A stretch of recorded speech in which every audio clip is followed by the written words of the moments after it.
We want to thank you for being here and being present, and both present physically but present also online for this concert. This is produced by the Arts of First Presbyterian Church, a series that's been going on now for 21 years. It is heavily supported by people like you, and we encourage you to support it on your way out tonight with a soft offering in the plate. That pays for the next couple of concerts that will come, but we also are heavily supported by the Commonwealth of Pennsylvania and by the County of Lackawanna, and we are grateful for that to Dick Cochran and John Weiss and our arts team. In a year when travel has been impossible, prepare now for a journey, a musical journey around the world. Would you join me in welcoming Linda Littleton and Karen Hershot? Simple gifts.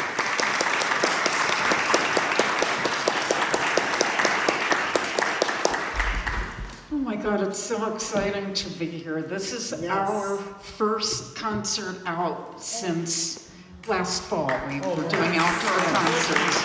It's our first indoor concert in a year or so. We crawled out from under the rock. So, do we remember how to play? We'll see. We'll see what we remember. So we will be working our way through all of these instruments. We will explain to you what they are. And we encourage you to ask questions, in between the numbers, or we'll pause at some point to ask if you have questions. So we hope you'll ask. And while I wait for Linda to go get her fiddle, I'm going to take this up to the Zoom camera so you can see what a fiddle looks like. There's no We've been doing a lot with schools, and that's been very interesting with Zoom. And it's actually worked surprisingly well, and it's been nice for the kids. And very nice for us. We've enjoyed it. So we're going to play two fiddles, and boy, there's probably not a culture in the world that doesn't appreciate a large number of fiddles playing together. I think, what was it, somewhere up in Canada, they had some sort of music festival, and I think there were like 200 of them playing Canadian dance tunes. I thought, man, that would have been fun. So, We'll have to be 100 each. oh my. Okay, this will be a Bulgarian piece called Minka, and it's in 7/8 meter. If you're going to count along, it goes about the speed 1 2 3 1 2 1 2 1 2 3 1 2 1 2, or long short short long short short. Here we go.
I saw some people tapping along, so Yeah. that makes us feel good.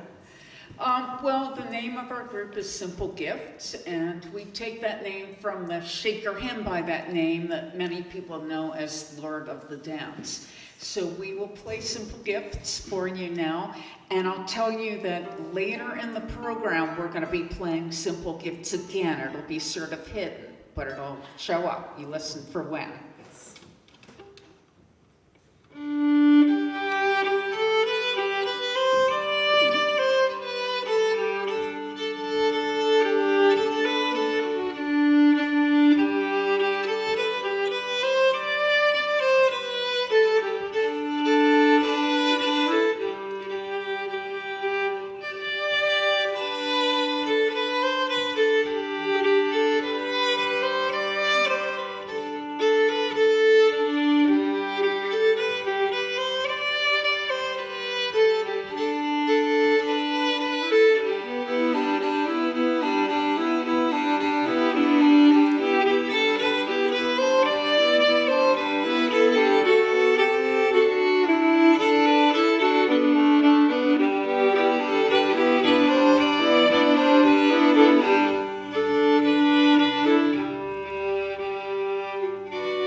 Next is a medley of 3 tunes. The first one is American, the second is Irish, and the third is Scottish. And by the way, we do all of our own arrangements. People sometimes ask us, we'll start with basic melodies and do stuff to them to try and make them interesting. All right, and I get to play my nice old Gibson guitar. I've recently started sitting down to play. I had a little trouble with vertigo, and I thought, boy, the last thing I want to do is fall on my nice guitar.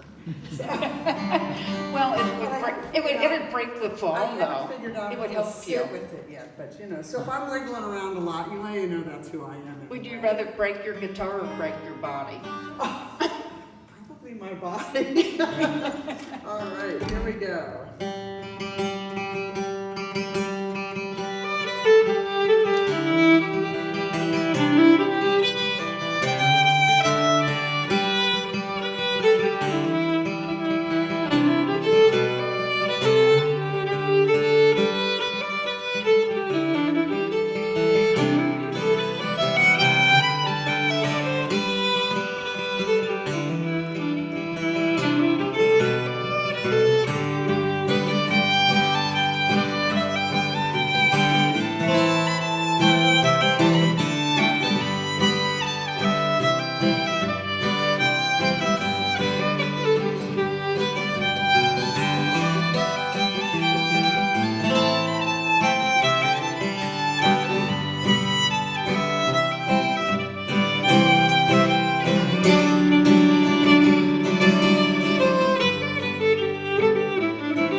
have real live people in front of us as we're playing. We've gotten used And we to, imagine you're happy too. well, if you're half as happy as I am, we're all having a good time. We're used to, probably everybody's used Zoom by now, the new thing that we never heard of before COVID. And when you use Zoom, you see they look like little postage stamp pictures of all the people watching you. And no, it's real people out there. Doesn't look So like a thank you. stamp collection anymore. No. We will play next a hymn that is in your hymnal. It's called Holy Manna. Actually, And that's the name of the tune. I'm not sure what the name of the hymn is in the Presbyterian. right, but the melody of it. Brethren, Yeah, we it's- have met to worship. Pardon? Brethren, we have met to worship. Is that what it is? Brethren, we have met to worship. Yeah, brethren, we have met to Yeah. worship. So I talked a little earlier about our arrangements. This is one where, I'll tell you what the arrangement is, just so you can kind of follow what our thinking was. First, I play the melody through and fiddle twice, all the way through, then a different way second time. Then Karen plays it on guitar once, and her second time, she kind of a little bit gave up on the melody, but the chords are still there. So if you can hear the melody in your head, it fits with what she's playing. And from there, we totally let go of how many times you do what and in what order, and we changed the chords and made it a little bit into a fiddle tune. So I hope you like it. Oh, the nerve of us. Anyway, it is a beautiful a tune. It's from the Shaker, or I'm sorry, not the Shaker tradition, the Shape Note, or tradition which was with itinerant ministers teaching people how to read music using shapes on the notes instead of just the standard Western notation we're all used to. Holy Manna.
music, the shape note tradition. If you ever get a chance to go online and listen to it, the words are amazing, the poetry that's in it, but the tunes are truly an American sound.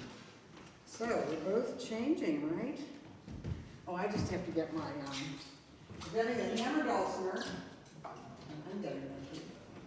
But we're gonna really switch the sound here, not only just by moving to a dulcimer, but we also are gonna be playing a very different sounding scale. And Linda, I'll just show it oh first. yeah, show them that. Right, especially since it's gonna be videoed. This is a hammer dulcimer, and it's like the inside of a piano. I'll have a hammer in each hand and be drumming on strings. So instead of hitting keys to get the hammer in the piano to hit strings, you hold the hammers in your hands and you do it all by yourself. So this will be some klezmer music. Klezmer is Jewish music from Eastern Europe, and what makes it sound exotic is the scales. Here is the scale of this piece.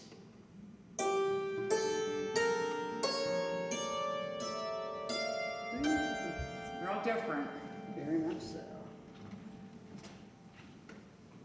So we arrange our own music, as Linda said earlier, and I was insistent on starting this klezmer piece of music out with a minor blues lick.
really love that melody. It's so off the wall. It's great.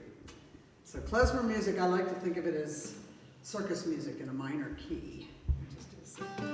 So, I'm going to be singing a French-Canadian folk song. Cool. And I heard this from the recordings. I don't know how many of you remember Ian and Sylvia. They were a Canadian duo.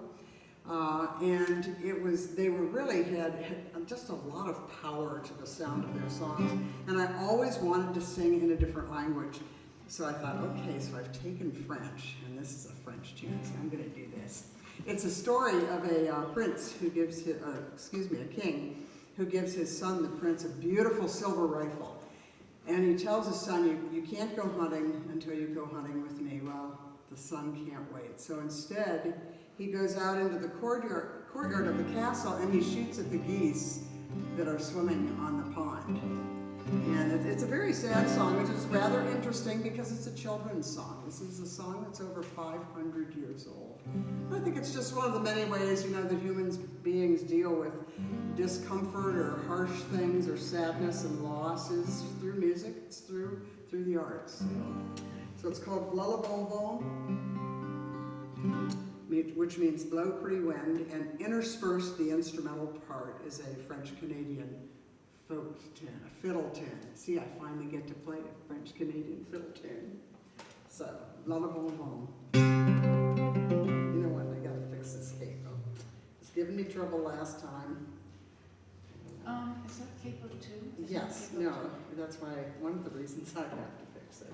She does the whole intro and then I come in and it's, we're not in the same key. And with hammer dulcimer, you can only play in certain keys. Thank you. Yep. Someday I will invent a capo for that.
I think I get the mandolin. Yes, you do.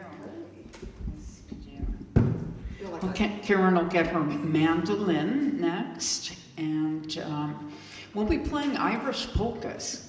When you think polkas, how many of you think Irish when you start thinking about polkas? German polkas. Yeah, or how many of you, when you think about Irish music, think, oh, polkas? But, well, there are Irish polkas, and we'll be playing 3 of them. The first one we've slowed down just because we can, and we liked it that way. But then we'll get up to polka tempo.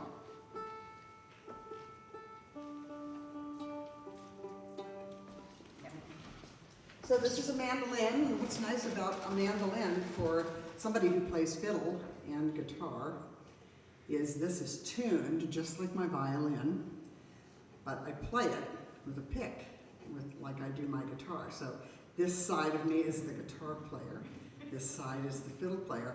I just have to be very, very careful about what happens near the center there. Karen, the right side of your brain controls the left side of your body, and Oh, gosh, don't tell me that. I'm going to try and fix it. There's no logic to that. I know. Oh my. Anyway, so mandolins are cool. And by the way, a lot of mandolins you'll see have the same sort of acoustic sound holes in them, like on a violin. You know, they're referred to as F holes. This is a round hole in the middle, and it gives it a slightly throatier sound. So I prefer that sound. So, okay, here we go.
together because this has 2 strings per note. So you get a double string sound. So if you hear this, you're actually hearing 2 strings there.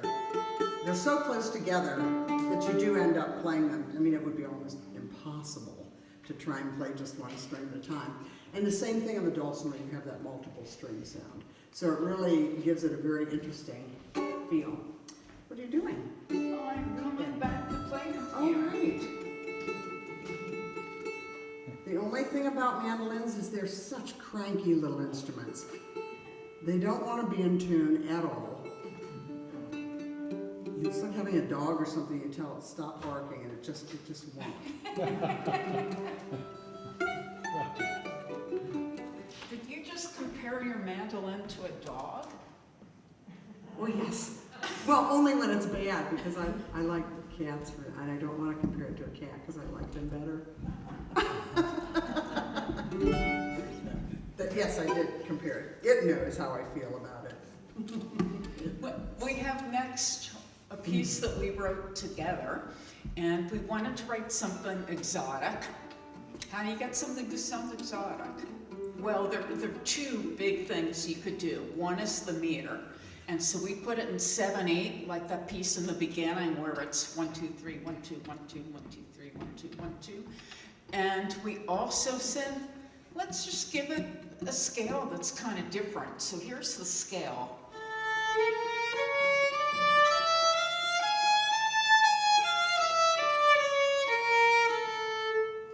And we got all finished, and I played it for somebody who really can differentiate different genres, and asked her, what does this sound like? She said it sounds Macedonian. So this is our original Macedonian tune called Midnight Caravan.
start working our way through the weird instruments, but I'm wondering if anybody has a question that you'd like to ask at this point?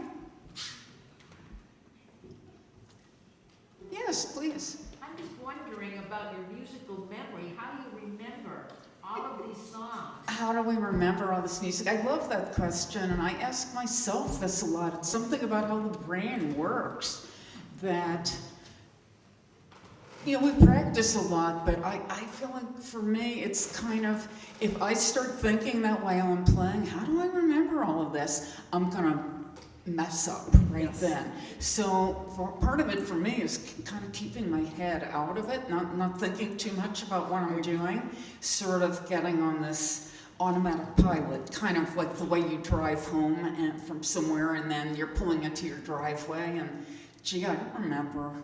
Yes, Maybe those last 3 turns. I think I agree. I kind of don't go there, and it's not a good thing if I do, because I start to question myself. But the other thing is I'm amazed by what frequent practice and skin memory does, and it's wild. It's just wild. I can think that if I'm thinking, I can think, oh, that'd be second finger, and my hand has already decided, no, we're using the third finger for this. Right, right, and yes, and we play things, we practice a lot, and we don't have a huge repertoire because it takes forever to arrange these tunes, so we don't have that many of them. And yeah, we practice them a lot, but it's a mystery to me how the brain works and that we actually can remember all this stuff. Other questions? Do you have duplicates of all of your instruments? So, God forbid, if one gets damaged, you have another one for your next gig. That's a great question. Yeah, do we have duplicates of our instruments in case something gets hurt? The other mandolin I have is a $50 mandolin, and the neck's coming off, so no for the mandolin. I have another fiddle, but I don't like to play I it. could borrow one mandolin that you have. Yeah, I could borrow her guitar. I have another hammer dulcimer, but if we're on the road and something happens, well, I think we'd have to we've got a rent big one. repertoire, Oh. and we play something else. I may just sit and whistle. Or cry, maybe we'd sit there and cry. There's always the spoons. Yeah, exactly. Right, You right, gotta there are bring the always spoons, and yes. you can always just stop at a Dollar Tree and get more of them. Right, if all our stuff got stolen out of the car, but. That's a good question, though. Hold a second. We've never been asked that question. We People, have been people asked- often ask about this, so I'll just tell you, it's a weight that's attached to my violin. It's a counterweight. Yes, so I don't have to hold on, and, So no neck problems. the only negative that's happened is my chiropractor isn't making as much off me anymore, because I don't need to go quite as much. So what I am holding here, oh, are there any other questions? I mean, and you can ask later on too, we'll give another opportunity. But any other? Anyway, what this is a bowed, because this is like a little violin bow, a psaltery. And this is an instrument that was used in the Renaissance, but it's also it's in the whole psaltery family, which is like a wooden box. I think they're similar to zithers. I haven't figured this out yet. What's the difference between a bowed psaltery and or why isn't this a bowed zither? A bowed psaltery is in the zither family. Oh, how do you know that? We'll talk in the car. Because I'm smart. I know how to Google things. About Google. Anyway, they're really cool. What's nice about them is they're relatively easy to play. You end up, one hand is merely holding the instrument. So then this is the one, a bow. And if you go to the correct string on this, you're there. It's kind of like a piano keyboard. What's fascinating is about the way it's set up. Each string is attached down here where you tune it, and the other end comes out and attaches somewhere to one of these pins, okay? So here's the shortest string, the one next to it is this one. So if you trace the string all the way down, this one ends right here. Well, in between those two pins is where I access that string. So I don't have to worry about trying to play these ones in the middle, right? It kind of looks like it, but And it's a really nice sound, and you can pretty much pick them up and just start It's playing them. great for hymns. And that's what we're going to play. We're going to play a medley of Shaker hymns. Get this out of the way.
Finally.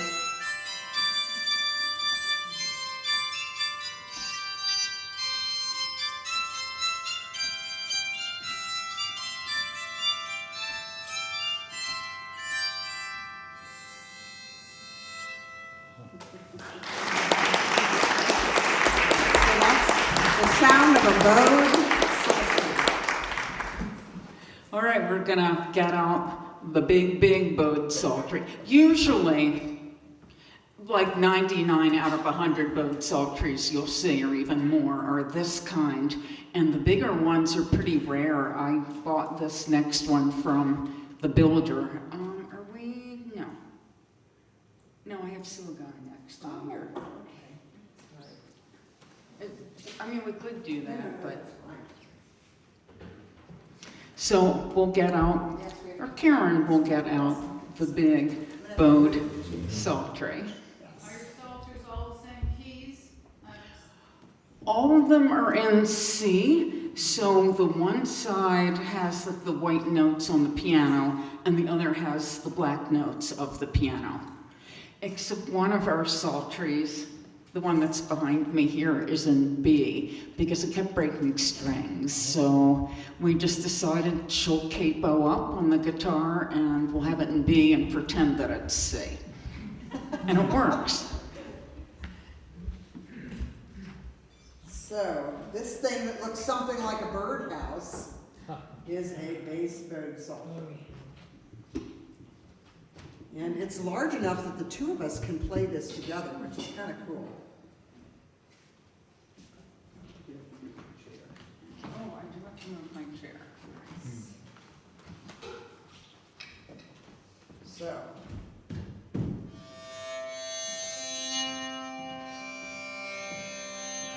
It's quite the sound.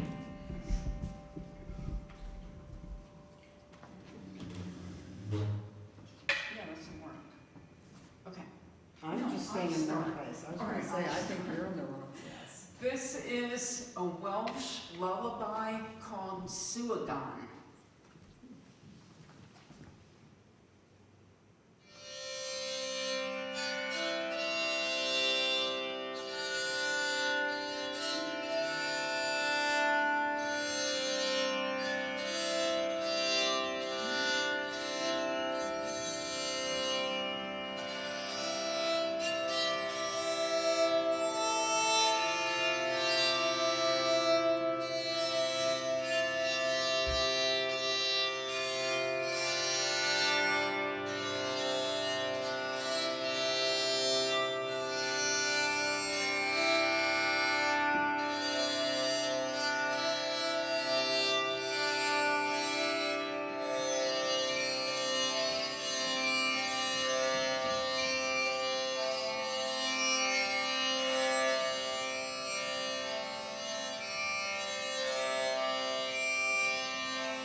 sound. What's amazing is standing up here on this wooden stage, this is like a box, the whole floor is vibrating when you play this, and it's pretty wild.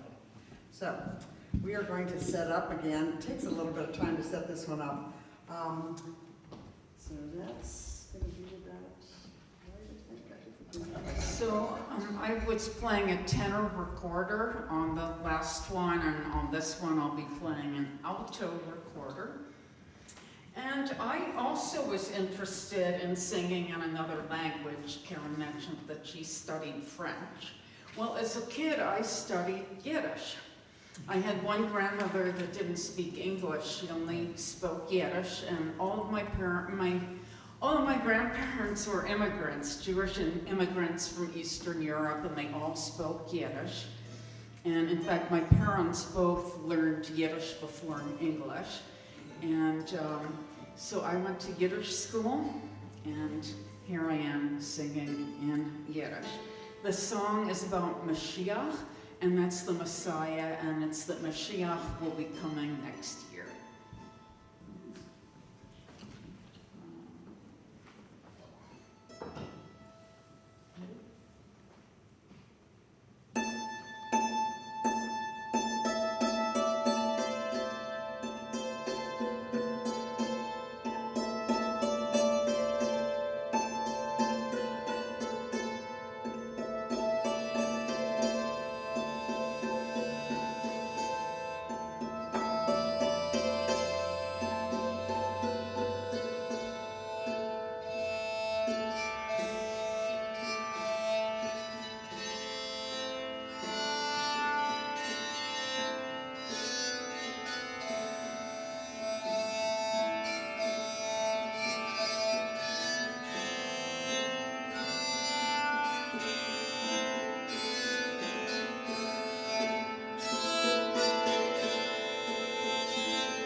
Right, so. Something more upbeat.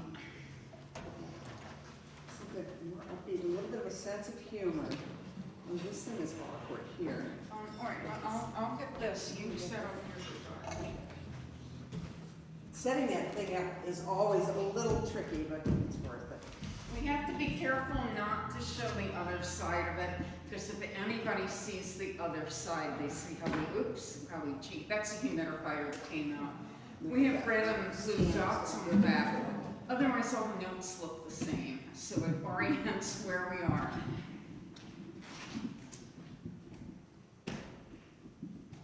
So aren't those bowed psalteries neat? They are. They're really something. Right. So we're going to go back to the guitar, and Linda's going to get out a wonderful instrument, the banjo. And It's an underrated oh, instrument. it is.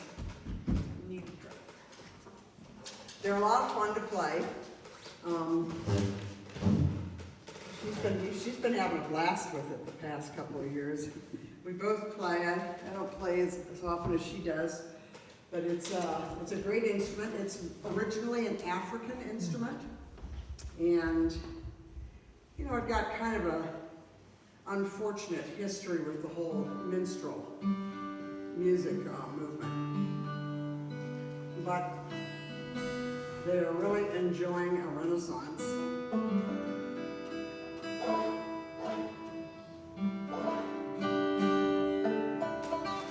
So we're going to play.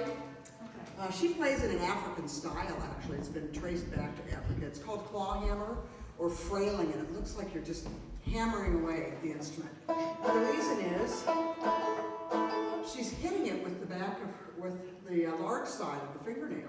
And then the thumb gets in there also. That's a drone note. A drone means a note that is present throughout a piece or a section of a piece. And banjo has that built in. What I really like about that rhythm, it's called bum diddy, bum diddy, bum diddy, bum diddy, is that it emphasizes the offbeats. So if you count it as 1, 2, 3, 4, it's going 1, 2, 3, 4. It really is pushing that offbeat that folk music needs so much. And the first time I tried one, I think that's so cool. I loved it, and it was, I'm gonna get one and play it, and I did, and I do. So this is called Cluck Old Hen, and it is supposed to sound like chickens. Yes, Karen has a part that sounds like Yeah, a that's fine. rooster too. No, that's okay.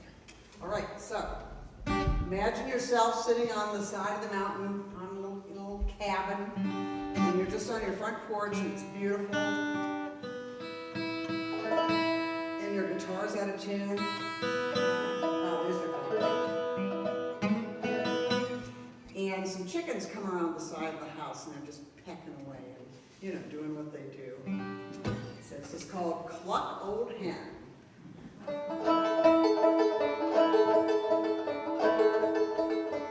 Here they come.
instrument we haven't played for you yet, and I'll get that for you. And then we have the special secret hidden instrument we'll do after that, and after that we'll do one final one. But maybe we'll take questions after this next one, so be thinking what you would like to ask.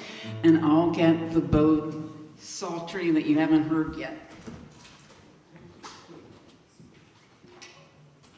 Well, this is one of my favorite hymns, and I'm sure many, many, many of you have heard it. It's Be Thou My Vision, and it's just, again, one of those quintessentially American tunes. And Linda decided to couple it with a very interesting tune. Yeah, well, it all started when I got this psaltery. That it came, it was delivered, and I was going to see Karen that night, and she'd been talking about how much she likes Be Thou My Vision. And I thought, well, I'm going to learn it on this, and I did. I don't, I'm Jewish, so what do I know about hymns? But as a musician, I guess I know a lot about them. I play a lot of them, and they're beautiful. And we decided to pair it with a Jewish tune from the 16th century. We don't know the name, but we call it the Rabbi's tune because a rabbi taught it to us. And both of these are very special tunes that seem to just be made for each other. Hold on. All right.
Those of you who have seen us before know that no Simple Gifts concert is complete without Karen playing the spoons.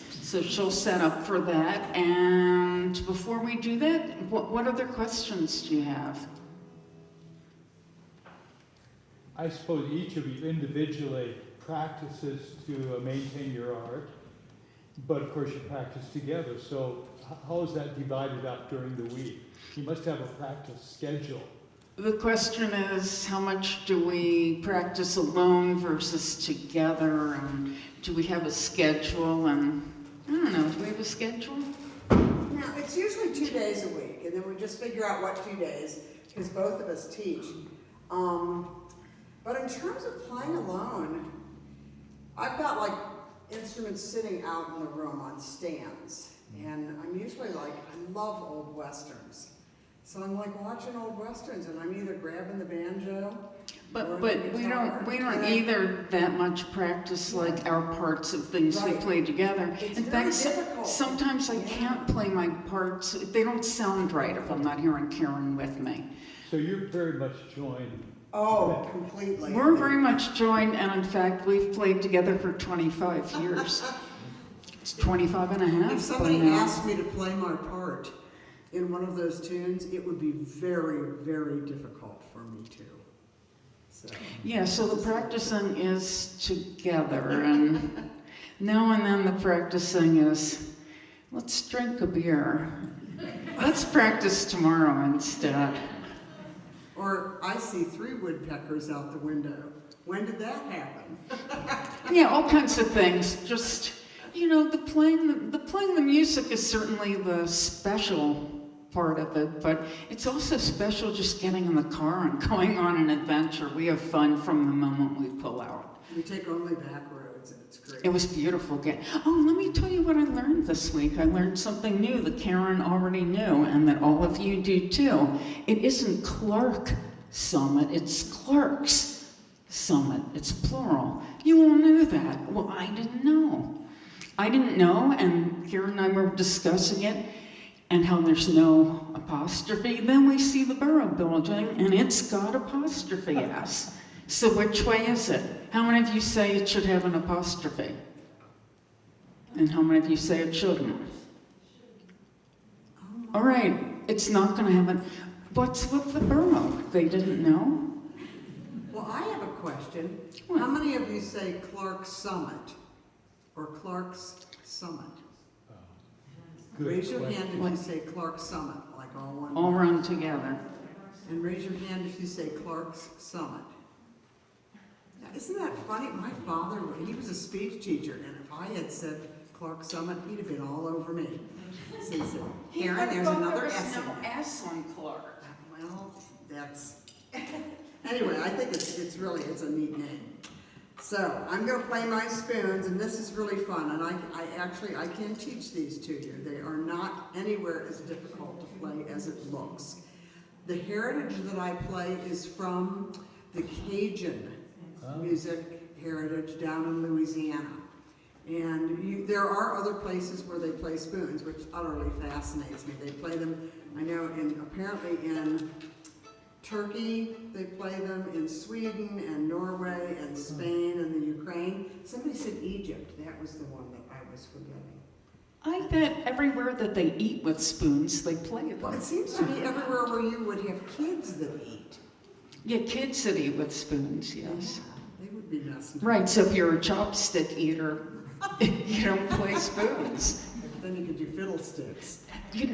Right, and they have those spoons for soup, Yes, that's true. so they probably play them. So anyway, these are really considered a legitimate percussion instrument in a lot of cultures, and in the Cajun culture, they really do use them. So what I'm doing, these are 2 ordinary soup spoons, okay? They're made out, they're kind of the thinner, less expensive style because they work the best. I'm gonna hold them in one hand, and my finger is in between those spoons, and that's what's keeping them apart. First, we're going to demonstrate for you, and then I'll break it down even finer. So, we can go full speed. Oh, we can. Yeah. So here we go.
So, here's what you do. You go home and you find 2 metal spoons, or you go to the Goodwill.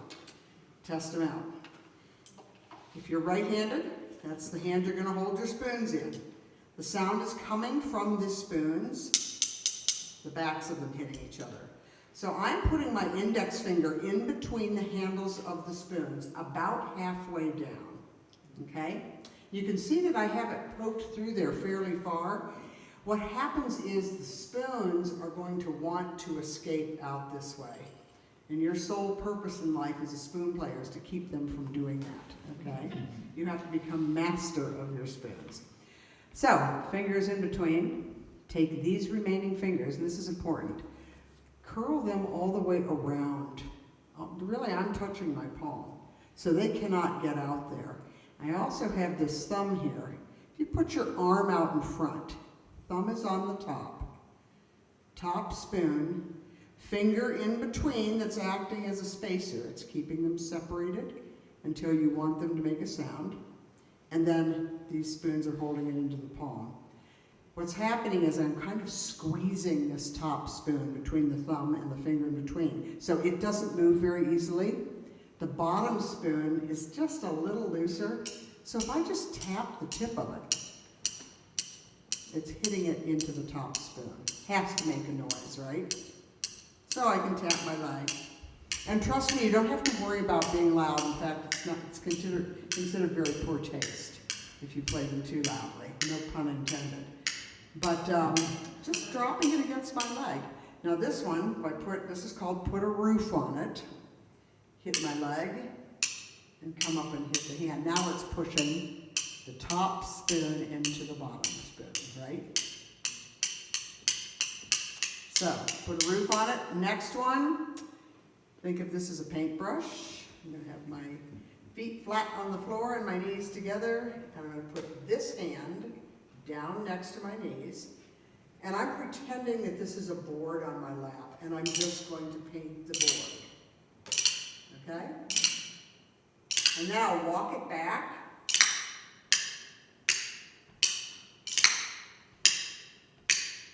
Now I'll add a little drama when it hits this hand.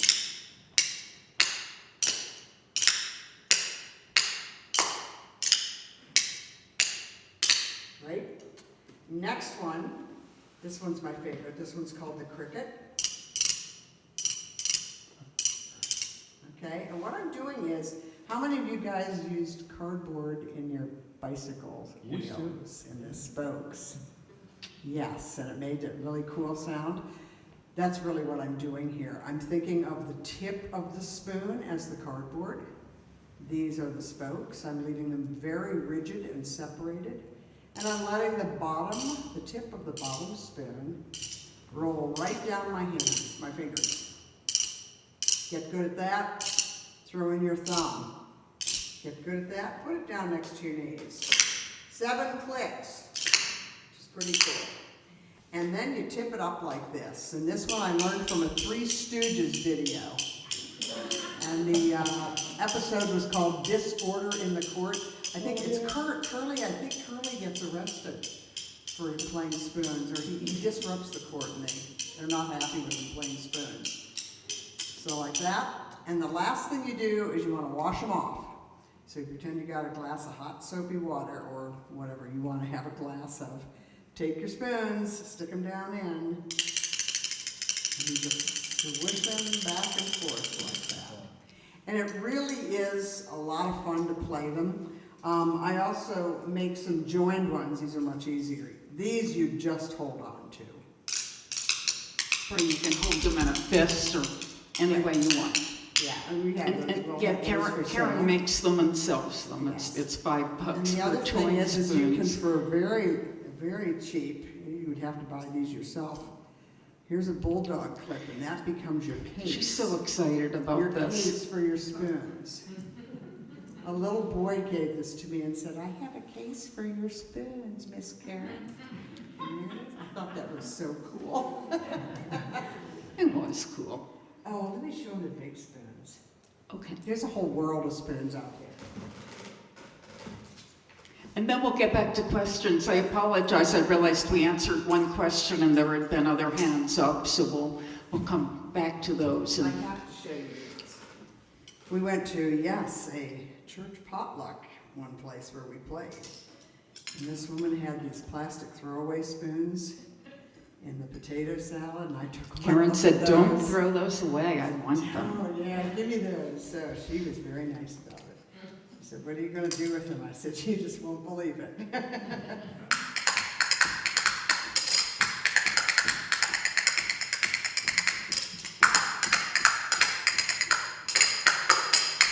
Isn't that awesome? So, you can try different size. Thank you. You can try different size spoons, and of course they take a different size case. All righty.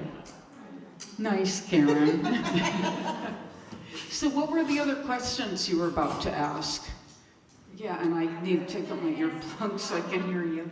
How young were you when you started playing your first instruments, and how did you meet? Did you meet as teachers, or did you meet because you lived next door, or how did you meet? Okay, we both started on violin in our public school systems. I was 7, Karen was 10, and we live in State College, so I don't know, Karen played in the bluegrass band. I used to go out and hear her play, and I just really admired her.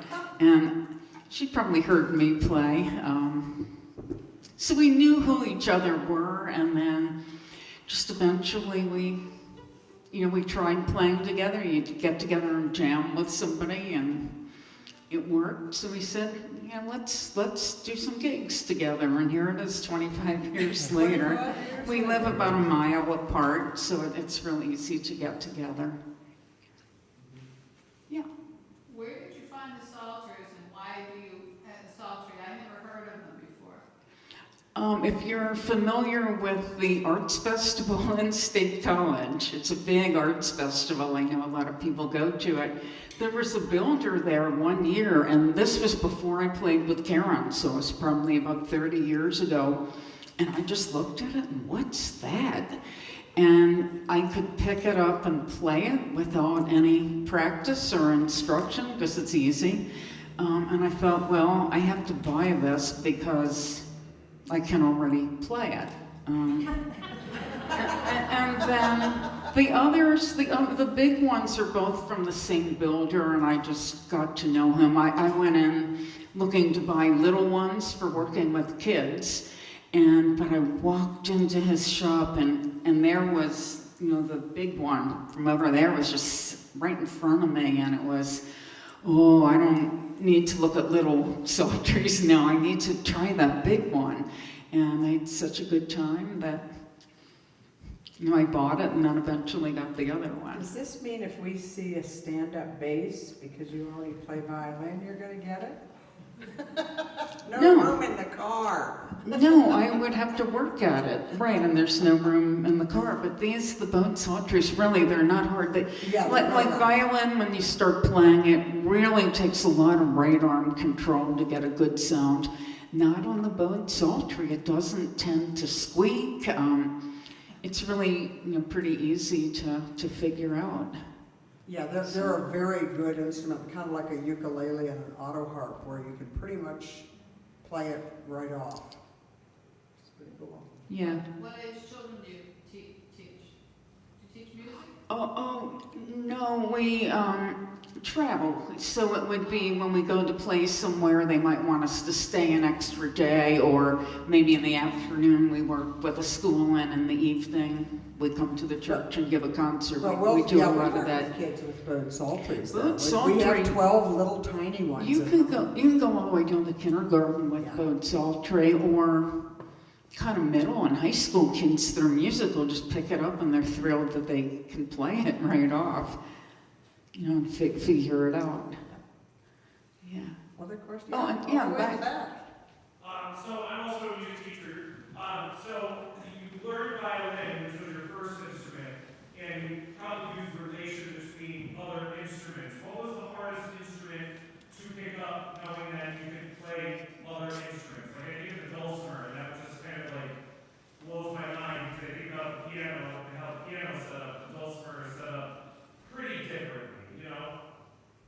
That's a good You- question. You're saying other than What's the the- first one? Yes, what was the hardest? Because I know what the hardest one is, and it was the first one. What was the hardest one? Probably dulcimer for you, or banjo? No, dulcimer wasn't hard, and banjo wasn't hard. Well, what was And that's not recorders the weren't question. hard. The question is, which was the hardest? You gotta pick one. Oh, I tried the mandolin, and that's hard, and guitar's hard. So those are the ones I don't play, but I have them, and I've tried them, and I can do something on them. I just don't play them well enough to perform on them. So it's not quite what you asked, but I find guitar and mandolin the hardest. I found guitar tricky, and then I found banjo really strange. Going from guitar to banjo, because it's like you've walked through a mirror. There's something very backwards about it, and you just have to tell yourself it'll work out. Don't worry about it, just hang in there. Just do what you're supposed to. Yeah, but guitar is tricky. It takes a lot of physical work for an acoustic guitar, and I have small hands, so that makes it tougher. Yeah, you raise your hand again, I think? Oh, okay. Anyway, All right. but yeah, they all fall into place a little bit after you've gotten pretty good on one instrument. They're all relationships, so it's a little easier to figure out each one. Yeah. All right, so before we play our last one, I'll say again that we're Simple Gifts. Our website is simplegiftsmusic.com, and we've got some cards on the table here if you're interested in having our contact info along with our picture on the cards.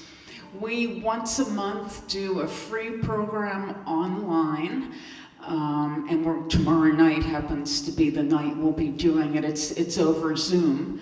And if you take our card and go to our website where our schedule is, there's a link to get to our concert, and that's about once a month. We give lessons online, and we're really happy to be back out on the road. We're not doing a lot of it, but we're thrilled that we got to play here. Thank you so much to the Thank you, yes. church for including us. Very heartening to have us. It's a wonderful series. Support it. How many of you are members of the church here? Oh, so about half of you. How many of you are not members? Oh, most of you. How did you know about the concert?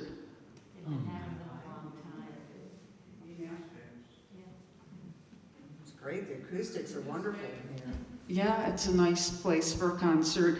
And they do have a free will offering to support the series and support the musicians they want to bring in the future. So that'll be on your way out. If you, we have CDs for sale. I knew I had something else to say.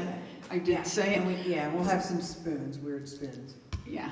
Joined ones. So I think we'll play one more. Do you want Yes. to go down front to play? No. No? Okay.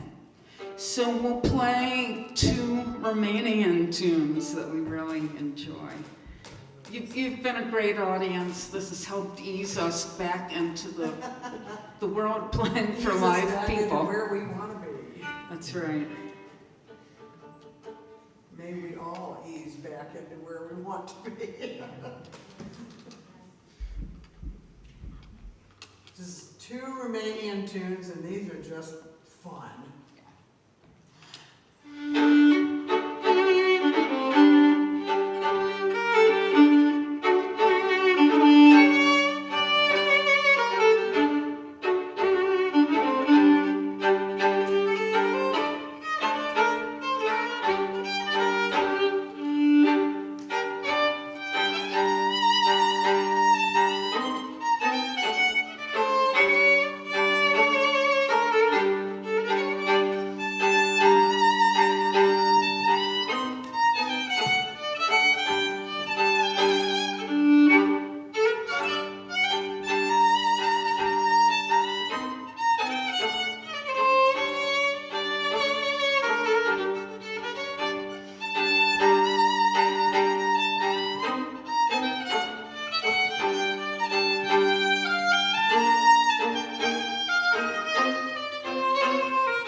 you. This has been so much fun. It's so special.